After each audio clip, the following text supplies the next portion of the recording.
have the Browns done enough? We know that when it comes to the division, there's a strong feeling that they have done enough to be able to challenge and, successfully challenge for that AFC North crown that they haven't had in quite a while because of the additions they made and the lack of additions that some other AFC teams have made, or AFC North teams. And the reason I'm thinking about the AFC as a whole is because the Browns, if they are going to try to achieve the things that they hope to achieve this season, have more to worry about than just the AFC, right? Or just the AFC North specifically. And that's where my question comes from today.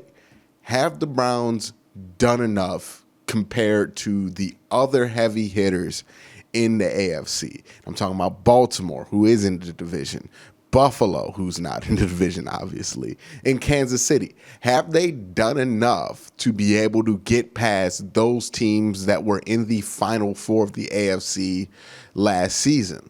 Well, let's talk about it. But before I get into that, I want to make sure you guys hit that like button, hit that subscribe button, and ding that notification bell so you can be notified when I upload. And I want to give a shout out to the patreon.com dog check tier members. And as always, they start with Michael Matique, the most dangerous man in Cleveland, DJ, Marino V, Cleveland Cart, Matt H, Greedy Shoulder, Gemini, Liam Freeman, Fight Dirty 74, Yo-Yo, Matt Lloyd, Paul Wilcox, Hundo, Magnifico, Rob Ferron, Kyle Stouffer, Lukey from Munich, Deveroff, J Guy 101, Musty Taco, Joe Bobby, Brad Cabo, Dylon W, James McGinty, Erinda Hall, Rex Kaufman, Chad Gimme, David Maldonado, Andrew Sadeo, Dylan Hill, Josh Bendor, Jalil Salim Jr., Martha Crustnut, Mark M, TJ Showman, Stuart Moore, Bubbo Regretti, Anthony O, Cleveland BCI, Robert Jermaine Jr., Dave Mike May, John Cummings, Andrew Hirsch, Curtis Bear, Batman Rush Sharir, Barack Kumar, John Albert, Beerman 069, Masayua, Buds of Roland, James Nemo, Mac House, Reeve Hurst, Philip Wilcoxon, Marie Vivert, Keith Anderson, Sean Barron, Goggles Bizano, Corporal Nick Lopez, Don Godzillo, Nick Nasty, Ian Williker, Colin 216, Anthony Latham, Christian Matt Bond, Dave Strong, Michael Stone, Soul Train, Charles Work, Billy, Michael Holdenack, Moose Gentry, Austin Z, Mark Burnett II, Andre Griffin, Otis Wolf, IT Rex, Greg Ehlers, Austin Boland, Kirkabard, Jesus Serrano, Chris Fawn, Pickdown, Browns Backers, Mark Kahn, Johan Hilf, Kevin Johnson, Max Aldojo, and Water Bear Marketing. Again, guys, thank you so much for the support. It means a ton. I am so grateful for it. And also, guys, don't forget to be subscribed and notified. I already notified you to do that before, but I want to make sure you're subscribed and notified because you don't want to miss my draft live stream coverage. So if you don't want to miss that, subscribe, hit that bell so you don't miss a thing. Now, let's talk about whether or whether not the Browns have done enough. The Browns are on a good path, and they are on a good path forward. But what happens with a lot of teams is that they plateau to a certain level where they just can't get over certain teams, or they can't match up well with certain teams due to how they constructed the roster and the limitations in that. My big question this week is, are the Browns constructed in a way that's going to be problematic for any other AFC North or AFC contender? And when it comes to this offseason, did the Browns do enough to be able to get past them or at least match up well against these teams this season? I think these are all interesting conversations to have. So what I'm going to do, I'm going to glance over three teams, Baltimore, Buffalo, and Kansas City. Talk about how the Browns match up with those three teams as of now, and if I think these are good matchups. So we're going to start with Baltimore. Okay, so the Browns have done, I think, a fair amount of things that will help them against Baltimore, right? If you look at the issues when they have played Baltimore, it's usually been the back end of the defense and the overall lack of athletic ability on defense. And I know it's kind of like boggling seeing that they got Myles Garrett, one of the most athletic defenders in football, that this defense overall lacks athleticism, but it does, especially last year where you had Andrew Sadeo out there. One of your most athletic DBs was Ronnie Harrison, who should not be in that position. You just didn't have a plethora of athletic guys who can run and tackle on your defense. Your linebackers were Taki, who's good enough, BJ Goodson, who's not a great athlete. You just didn't have a ton of great athletes on the field defensively. this year that's different, right? They signed Troy Hill. They signed John Johnson III, who is a tremendous athlete. They hope to get Greedy Williams back, who's a tremendous athlete. They hope to get Grant Delpit back, who's a tremendous athlete. And already they've like quadrupled the amount of good athletes that they're going to be able to have on the field at a given time. You add Anthony Walker to that, who's an athletic upgrade to BJ Goodson, whatever they add in the draft. All of these things combined put them in a much better position to defend the Baltimore Ravens as far as Lamar Jackson is concerned, because a lot of the issue with Lamar Jackson is that if you don't have enough athletic players on the field, he can break contain and he can get 40, 50 yards on the gash on you really quick because he's super hard to track down. Now that they don't have that issue, it kind of crunches down the things that Lamar can do. You took away some of the back end stuff with who you've added in the secondary and who you're going to be returning from injury in the secondary. Now, the biggest issue with this team when they line up with Baltimore, in my opinion, isn't what they're going to do about Lamar, even though that has been an issue. It is what they can do about the Ravens' inside run game. They have some of the best interior rushing numbers in football, and the Browns were one of the worst interior rushing defenses in football for like a couple of years now. And they have done things to kind of improve that, right? They got rid of Larry Ogunjobi, replaced him with Malik Jackson, who was a better fit to stop the run in the interior with his longer arms and his length. And they're going to be getting Andrew Billings back, who was a 2020 opt-out. So they have gotten more size there. And theoretically, they should be better on the inside run. It's just a question of who's going to be on that other outside edge position and how much flexibility are you going to be able to have? Because, yes, you can be better on the interior against the run, but you might suffer on the edges because, one, Miles doesn't really have a great backup. Right now it's Porter Gustin and it's Takk McKinley in that rotation, which is one good pass rusher away from being a decent rotation. So that's really my only area of concern, is that other edge rusher when they go up against a team like the Ravens. Because if you can get pressure against the Ravens, if you can kind of break down that whole operation a couple of times behind the line of scrimmage, it really shakes up everything else that they can do in that offense. And it really kind of stifles them. Offensively for the Cleveland Browns, there's really not as much to be concerned about. Odell coming back would do huge things for the Browns as far as the receiving core goes. You'll be able to spread their DBs out more effectively. You'll be able to kind of target mismatches more effectively. Last year, when it was literally like Jarvis Landry was the only Pro Bowl caliber receiver you had out there, it was tough when you're going up against Marcus Peters and Marlon Humphreys. And it got to the point to where the Browns passing game in that second game, the Monday Night Football game, really wasn't effective until like 3 of their slot corners went out. And the Browns were able to attack that weakness effectively.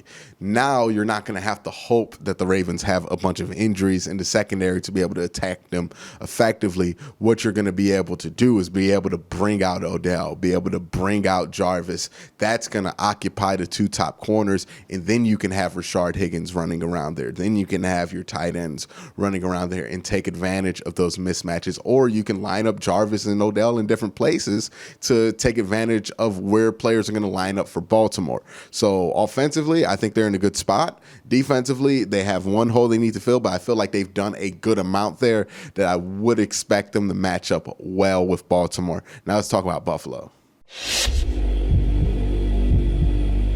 Buffalo's a team I felt like last year the Browns matched up with, and I don't think Buffalo has done a lot this offseason. They kind of swapped John Brown with Emmanuel Sanders, one aging wide receiver with another aging wide receiver. So I don't think that's going to make a huge difference for them. They added Mitchell Trubisky as the backup quarterback, which is not going to be anything. So given that, I still do think the Browns match up well.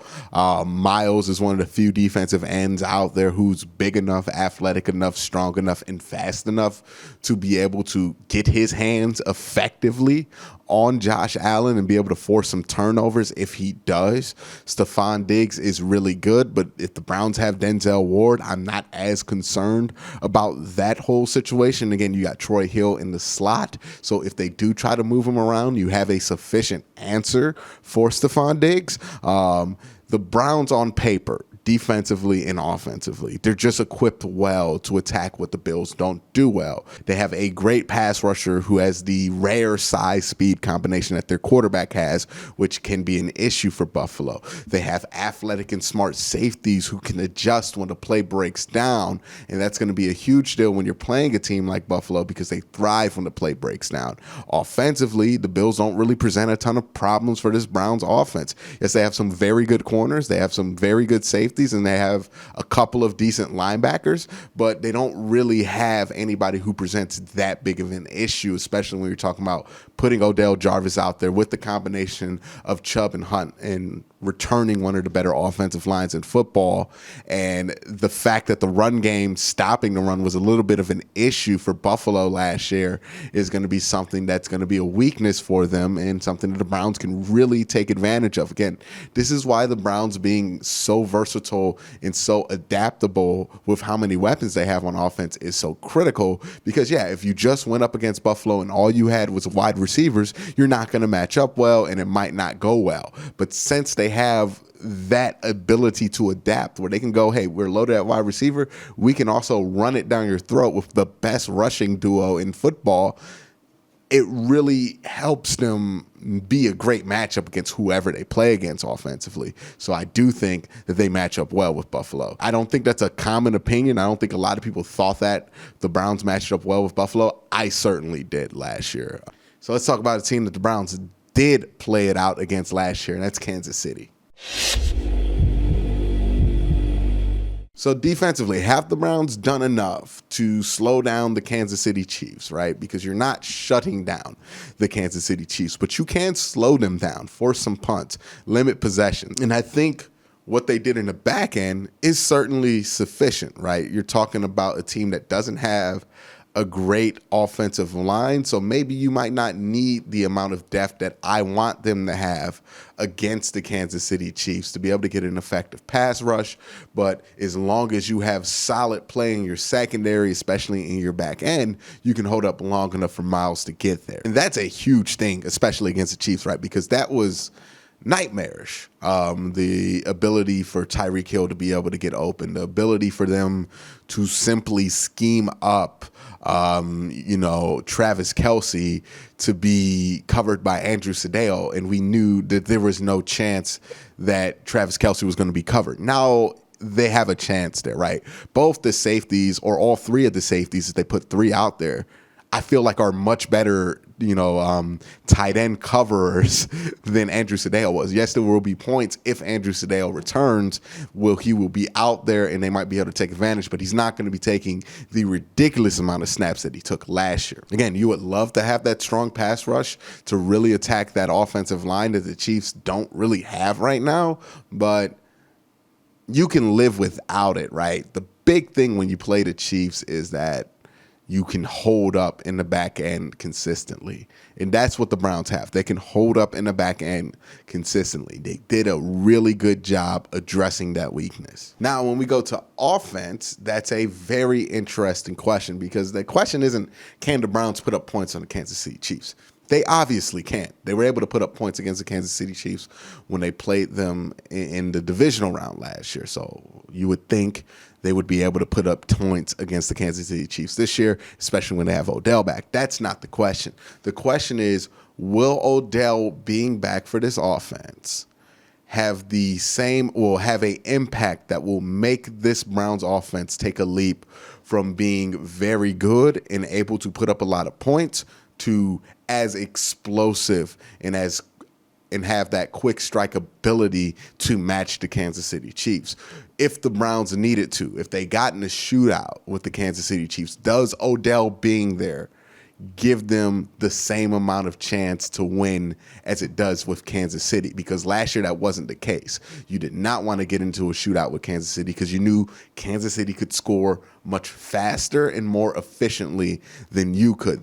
This year, that's the question, right? Will Odell be enough to make this offense so efficient that it can match up with Kansas City's quick strike ability? I have no idea what the answer is to that. We got a little bit of a clue last year in the first 6 games, but let's be honest, in those first 6 games, it didn't look like Baker was confident or comfortable with the offense, and it didn't look like Odell was either. It looked like they were both growing in it. And what we got to see last year was Baker grow on the offense and get used to it over time. Odell, unfortunately, got injured early in the season. We never really got to see him get comfortable. So we have no idea, really. And I know everybody has their theories because Odell, like, people lose their mind when they hear Odell Beckham, but we have no idea how well and how much Odell can add to this offense once he's fully acclimated into it. And that's going to be the key, right? If he can get fully acclimated, this offense, while already one of the best in the NFL, can be put on the same level as far as quick strike and explosive ability as a team like the Kansas City Chiefs. Then that makes the matchup against the Kansas City Chiefs much more simple, because now instead of talking about what you got to do to make sure your offense can match up with their offense and defensively, you got to play the game of your life. Now you're playing a more realistic game when it comes to trying to win, which is, hey, if we can get 2 stops, right? If we can force 2 punts, if we can get 2 turnovers, if we can just stop the Kansas City Chiefs from scoring on 2 drives, we can win the game, right? Because we can match them when it comes to points and explosiveness. That's the real question. Did the Browns do enough to be able to get there? We'll see. I'm not fully convinced that Odell is going to make them as explosive as the Kansas City Chiefs, but I do think he's going to make them a great deal more explosive. But we'll have to wait to see the season starts with that. But I do think that they match up better this year, obviously, with the Kansas City Chiefs than they did last year.